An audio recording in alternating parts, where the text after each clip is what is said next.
आज हम ब्रायोफाइटा की बात करेंगे। ब्रायोफाइटा में हम मॉस पढ़ेंगे और हम लिवरवर्ट पढ़ेंगे। मॉस क्या है, लिवरवर्ट क्या है। ब्रायोफाइटा का मतलब दो शब्द ब्रायम और फाइटा। ब्रायम का मतलब हुआ करता है मॉस लाइक और फाइटा का मतलब होता है पौधा, मॉस लाइक पौधा। अब ये मॉस क्या है? ऐसा प्लांट जिसका स्टेम लीफ जैसा हो, stem like plant, leaf like stem हो, जिसमें फ्लावर भी ना हो, अलग से रूट स्टेम वगैरह ये ना हो, ऐसे ही थैलस सा पड़ा रहे, उसे ब्रायोफाइट। बात समझ में आ रही है आपको? बीच में आप क्वेश्चन कर सकते हैं।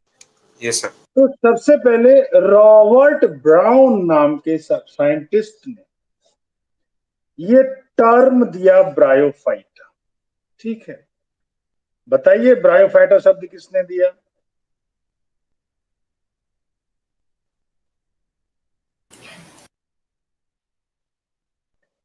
बोलो। सर एक और बार बोल दो, ध्यान से नहीं सुना तो। Robert brown. BROWN नहीं है, ठीक है, ब्रॉन कह देते हैं, BRAUN, ब्रॉन, रॉबर्ट ब्रॉन। बात समझ में आई? अब तो बता सकते हो। सर किसने रॉबर्ट दिया? Brown. BRAUN, brown. Yes. Robert brown ने ये वाला शब्द दिया। The term bryophyta was proposed by Robert brown.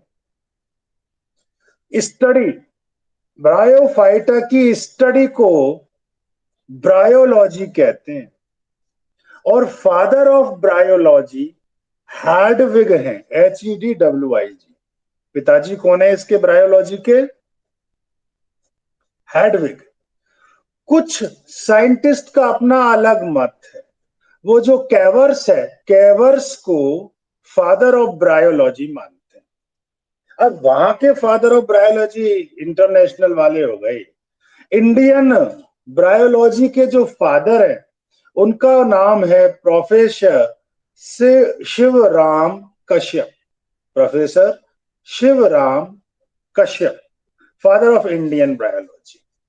अगर आपको इसके जनरल करेक्टर जानने हैं कि भाई ब्रायोफाइटा का जनरल करेक्टर्स कौन से होते हैं, एक के बताऊंगा तो वो सारी की सारी सीरीज के जनरल करेक्टर उसके अंदर हो जाए।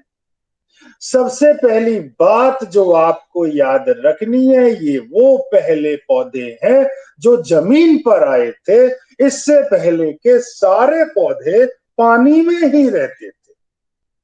तो फर्स्ट लैंड प्लांट और टेरेस्ट्रियल प्लांट, ठीक है। ऐसा विश्वास किया जाता है, it is believed that they originate from aquatic plant and they come on land through water. पानी के द्वारा बहते हुए जमीन पर आ गए और वहीं के होके रहे। क्योंकि ऐसे बहुत सारे ब्रायोफाइट्स हैं जिनके करेक्टर्स एक्वेटिक प्लांट से हूबहू मिलते हैं, इसलिए माना जाता है कि कुछ जो ये एक्वेटिक प्लांट से ही बने हुए हैं। अब कहोगे वो कौन से करेक्टर है? Presence of air canal, air cavities. ये वायोन्स, वायोन्स से समझते हो ना, उत्प्लावक वल, यानी ऊपर उछलने वाला, पानी में कोई चीज जो तैरती है, ये बायोन्स से देता है उनको, ये एयर कैनाल्स जो हुआ करते। क्योंकि ये पानी में भी है और ये जमीन पे भी है, तो इनका ड्यूअल मोड ऑफ लाइफ है। ड्यूअल को बायो में एम्फी कहते हैं, वैसे भी कहते हैं, और बीएन मतलब ऑर्गेनिज्म, बायोन्स। तो ये एम्फीबियन ऑफ प्लांट किंगडम है। एनिमल किंगडम का एम्फीबियन का नाम है फ्रॉग, ठीक है। तो they are also known as the amphibian of the plant kingdom. क्यों कहा जाता है? Because they need water to complete their life cycle. इनकी लाइफ साइकिल पूरी नहीं होगी जब तक पानी नहीं होगा, चाहे ये जमीन पर ही रहते, ठीक है। Mostly bryophytes are found on the land, terrestrial होते हैं, लेकिन लाइफ साइकिल पूरी करने के लिए इन्हें पानी चाहिए। ठीक है, इनको सक्सेसफुल लैंड प्लांट नहीं कहा जाता। अरे कमाल है, इनकी कौन सी सक्सेस भाई?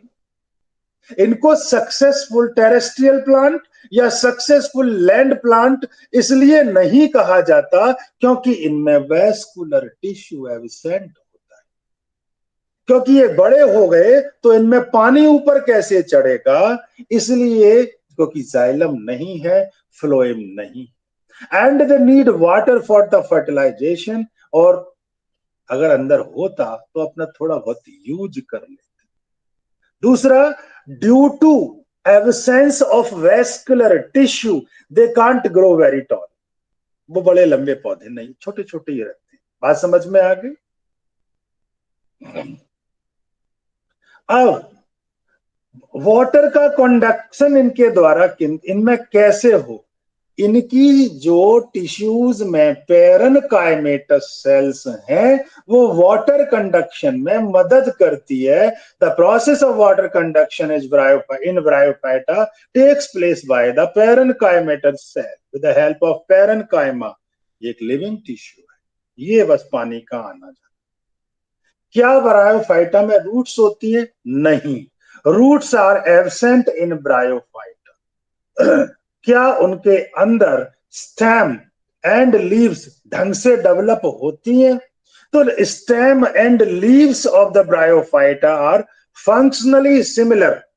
वैसे तो इतनी क्लियरिटी नहीं होती, लेकिन functionally similar to the other higher plant. बात समझ में आ गई? उन अदर हायर प्लांट का स्टेम है, अदर हायर प्लांट का लीव है, उस टाइप की होती है। मैं डायग्राम में आपको शो करूंगा। बात समझ में आ रही है आप लोगों को? तो ऐसे वाले जो पौधे होते हैं जो ब्रायोफाइटा होते हैं वो सायोफाइट्स होते हैं। ठीक है, इसका क्या मतलब होता है कि वो गीली जगह पर रहना पसंद करते हैं। शेडी प्लेसेस जो होते हैं वहां पर ये रहना पसंद करते हैं। ठीक है, ये कुछ जनरल कैरेक्टर मैंने अभी आप लोगों को बताए इनके पौधों की। ठीक है, सायोफिटिक का मतलब समझ गया, शेड लविंग ट्री, SCIO, फाइट पौधे को ही कहते हैं। तो ये थोड़ी सी बातें मैंने आपको मॉस के जनरल कैरेक्टर के बारे में आपको दी। अब क्या होता है कि इनका क्लासिफिकेशन भी हम पढ़ेंगे कि इसमें कितने तरह के होते हैं। तो इनको 3 क्लासेस में हमने मॉसिस को बांटा हुआ है। 3 क्लासेस ऑफ ब्रायोफाइटा कहिए, ब्रायोफाइटा की 3 क्लासेस है। पहली हिपैटिकॉप्सिडा, हिपैटिकॉप्सिडा, हिपैटिकॉप्सिडा के अंदर लिवरवर्ट्स आते हैं जिनके एग्जाम्पल हैं रिक्सिया एंड मार्केंसिया। दूसरी क्लास का नाम एंथोसिरोप्सिडा,